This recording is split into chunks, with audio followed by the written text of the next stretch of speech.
आणि आता बातमी ठाण्यामधून आहे। ठाण्याच्या मानपाड्यात मतमोजणी केंद्रावर तुफान राडा झालाय। शिंदेच्या शिवसेनेच्या मीनाक्षी शिंदे आणि अपक्षामध्ये हा राडा झाल्याचं कळतंय। मतदान केंद्रातील ईव्हीएम मशीन घेऊन जाताना बसेस रोखण्यात आल्या।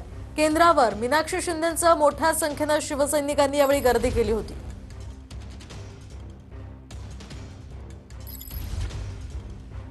तर आपण पाहतोय ठाण्याच्या मानपाड्यामध्ये हा मोठा राडा झालेला आहे। मतदान केंद्रातील ईव्हीएम मशीन घेऊन जाताना बसेस रोखण्यात आल्या। केंद्रावर मीनाक्षी शिंदे यांच्यासह मोठ्या संख्येनं शिवसैनिकांची गर्दी झाली होती।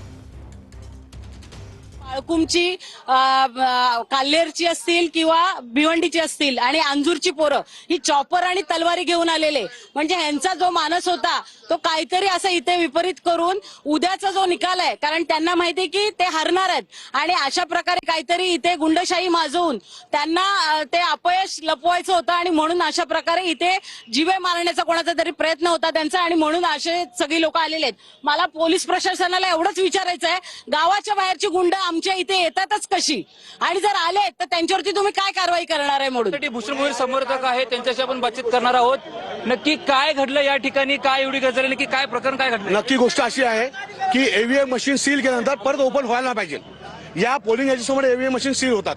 ईव्हीएम मशीन सील झाल्यानंतर परत ओपन कशाला, आणि ओपन झाल्या तर मग दुसरा कोणी उमेदवार असू दे तो आतमध्ये गेला कसं काय, आणि आतमध्ये गेला त्यांनी सील ओपन केल्या, सील ओपन करून त्यांनी बोगस सोडून चालू केलं, आणि याचा अर्थ याच्यामध्ये पोलीस प्रशासन असू या कोणी सरकार असू, आम्ही त्यांना कोणी दोष देतो। दोन उमेदवार आत गेलेले, उमेदवार मीनाक्षी शिंदे आतमध्ये गेलेत, त्याच्यानं वायचळ आतमध्ये गेलाय, आणि ते पकडण्याकरता भूषण मोहीर आतमध्ये गेलात तर त्याच्या डोळ्यात मूर्तीची पूड टाकली। तो का चोरी करायला गेला, मिरची पूड टाकायला भूषण मोहीरच्या अंगावर धावलात?